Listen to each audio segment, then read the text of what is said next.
¿Qué tal chicos? Bienvenidos. El día de hoy vamos a desarrollar el tema del cuento. Empezamos con la estructura. Muy bien, un cuento tiene normalmente la siguiente estructura en ese mismo orden: inicio, nudo, desenlace. En el inicio se presenta a los personajes de manera general. Se cuenta un poco de más o menos los hechos, de cómo va a ir la historia. Y en el nudo se presenta el problema, que es lo que va a hacer que cambie la vida normal que tenían esos personajes, y el desenlace viene a ser la solución de ese problema y se cierra la historia. Pero aquí viene una nota muy importante, que es la estructura. Esta estructura puede cambiar dependiendo del autor, de cómo quiere contar la historia. Por ejemplo, pueden haber historias que empiezan desde el nudo, pueden haber historias que terminan desde el final. Entonces no habría ningún problema, ¿ok? Solamente que tengamos presente esta estructura, puede ser, no hay ningún problema.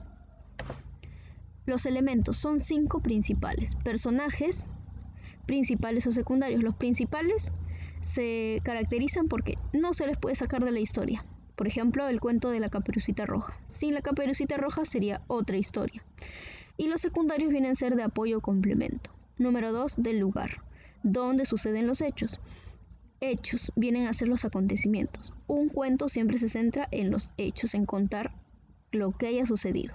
Tiempo puede ser pasado, presente y futuro, que ya sucedió, que está sucediendo, o un salto en el futuro, ¿no? Eso depende de cómo desea contar el autor la historia. Y aquí en narrador hemos colocado un ejemplo para poder comprenderlo mucho mejor.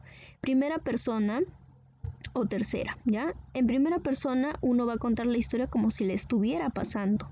Yo no sabía qué hacer en ese puente. Y en tercera persona viene a ser contar la historia como si a alguien más le estuviera pasando. Ella no sabía qué hacer en ese puente. ¿Te das cuenta la diferencia? Primera persona, cuento la historia como si a mí me pasara. Tercera persona, cuento la historia como si a alguien más le pasara. Muy bien, recuerda que un cuento siempre se va a centrar en los hechos, en qué es lo que quiere contar. Luego ya viene la parte de los personajes, lugares, etc. Siempre se centra en los hechos, a diferencia de una novela, que la novela se centra más en los personajes, en desarrollar la parte psicológica y su transformación. Por último, ten en cuenta la siguiente estructura que también tienes en tu libro, ¿no? ¿Qué tipo de texto escribirás? ¿Un cuento? ¿A quién estará dirigido tu texto? Esto ya depende de ti. ¿Cuál será tu propósito? Puede ser contar una experiencia sobre algo, entretener, conmover, hacer reflexionar. O sea, aquí también depende de qué es lo que quieres lograr con tu cuento. Por último, y siempre en todo tipo de texto, ¿no? Texto académico, se trata de usar un lenguaje formal. Muy bien chicos, no olviden repasar. Si algo no les ha quedado claro, pueden consultarme y también volver a revisar el material. Muchas bendiciones, cuídense mucho.